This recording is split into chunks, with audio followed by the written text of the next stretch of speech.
Khabib Nurmagomedov at UFC 300. Khabib Nurmagomedov on the top of the bill. Khabib at 170. Khabib against Leon. Khabib for the belt. Why? I mean, there's a lot of indicators that are pointing us in that direction. Something is going on at 170. There is a offer or a suggestion. See, that's what you got to understand. Like if Khabib versus Leon doesn't happen, just by example, or moreover, here, let's make this real easy. If Leon versus Blahal happens, that just means whatever the idea or the suggestion is that's preferred fell through. That's what it means. So you run into a big question of what is that? What is that suggestion? What in the hell is going on at 170? We all thought we knew. Thought we knew before Leon and Colby ever took fisticuffs. Belal Muhammad, the most obvious number one contender in the sport. Any weight class, any organization, who also happened to be in attendance, and we were told no. So then we go, oh my goodness, okay, well, I get it, because, Rakhmonov is 17-0 with 17 finishes, which has never been done before. Nobody's even attempted it. I don't even know of a fighter, in all fairness, I've never met a fighter, including myself, that had a goal of finishing your first 17 opponents. I've never even heard of the dream. I mean, right, what an amazing thing. So Rakhmonov is going to take it from Blahal. Well, now that we get armed with the information, right, from Rakhmonov's coach, Henry Hoof told the world he's hurt. He's hurt going into this fight. He's hurt coming out of it. We're going to go deal with it. Okay, so it's not Rakhmonov. I guess it goes back to Blahal, but it didn't. So, you get Islam coming out. Islam says, I'm going to fight twice this year. Lays out a date in June. Lays out a date in November. Has an opponent for June named Justin Gaethje. Has an opponent, 1 or 2 for November. So, Islam did call out Leon. He called out Leon and Colby. The fight was going on. He took to social media. I mean, that's a lot. By Islam standards, that's a lot. Islam's a big guy.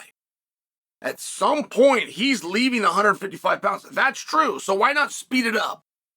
And Dana referred to the fight he's sitting at on 300 as a super fight. Super fight does not come with a definition. But more times than not in our space, that's 2 guys from opposing weight classes. So that would point to Islam going in against Leon. And that would be a press conference that would put the manufacturers of Ambien on high alert. So it's kind of hard to believe, but you got your pieces there until Coach Javier Mendes came out of nowhere in a publication that no one reads and made an offhanded comment that Khabib is in town in San Jose and he is training with me. And Coach Mendes went a step further to say, no, I didn't say he's at practice. I said he's training with me, and he only trains with me when he has a fight coming up. I don't know anything else. That's quote. So, why would Khabib possibly come back? It was going to be 30-0, and we heard that, but why would Khabib come back? Like the money, not a chance. The attention, no way. The legacy, secured. Perfect and unblemished. There was a Ukrainian chasing him down, by the way, over in Bellator. But he fell at 24, Amasov. 29-0, it's perfect. Best thing we've ever seen. And why would he come back? Not to mention, if he did, he would be taking the fight that his disciple wants. And that'd be very unlike Khabib. Unless the disciple couldn't get the fight because he's held to his division of 155 pounds. And Khabib said, I'm going to come in, I'm going to take the belt from Leon, and then I'm going to vacate it. So when I vacate it, you now have a problem. Right? The big problem with Islam going from 55 to 70 is now you leave 55. And if he wins at 70, he never returns to 55. You got a vacated belt, which the UFC just hates. I like it, personally. I think it's fun. Now you have parity. Now you don't just have a number one contender, you have two number one contenders. I personally like when we find ourselves in that situation. UFC does not. Specifically, Dana White just doesn't like that. But if Khabib came in, he did it at 170. See, that's a big problem, too. Is Dana White does not do things on a one-off. Now, it's happened. But he hadn't wanted it to. I mean, just by example, when George St. Pierre came in at 185, Dana told 10 different publications, no, I talked to George. He's doing 2 to 3 fights. I've talked to him. And then, things changed after he did it. If Khabib came in, I think, as big of a surprise as that would be, big of a surprise, and I would not even be here. I know something's going on at 70. That I know.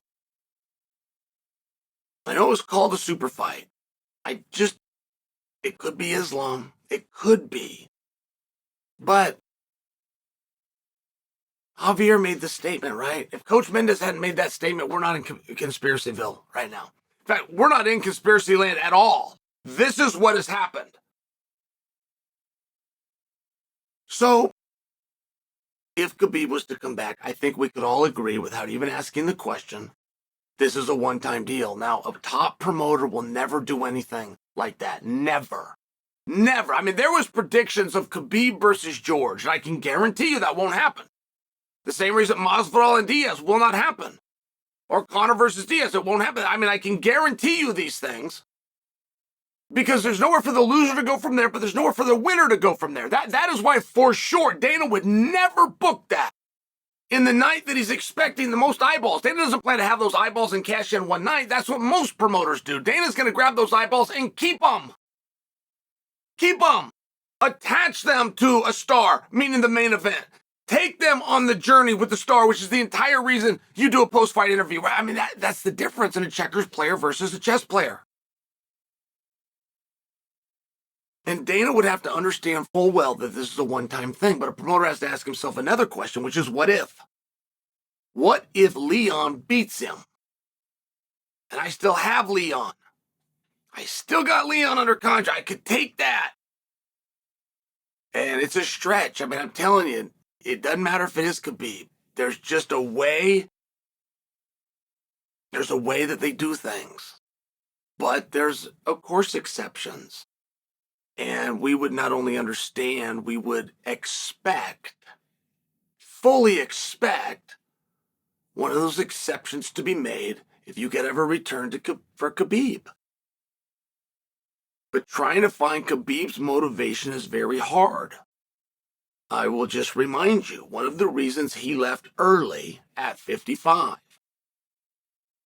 was to vacate a belt and create an opportunity for the one thing he cared about more than himself, which was his top pupil, the heir apparent. And it worked out exactly as King Khabib had planned.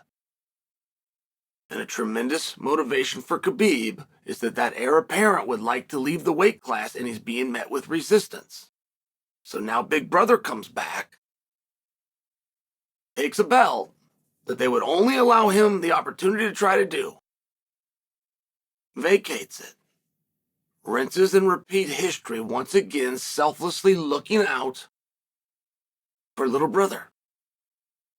It's an incredible story. It's a once-in-a-lifetime story. It's a once-in-a-lifetime event.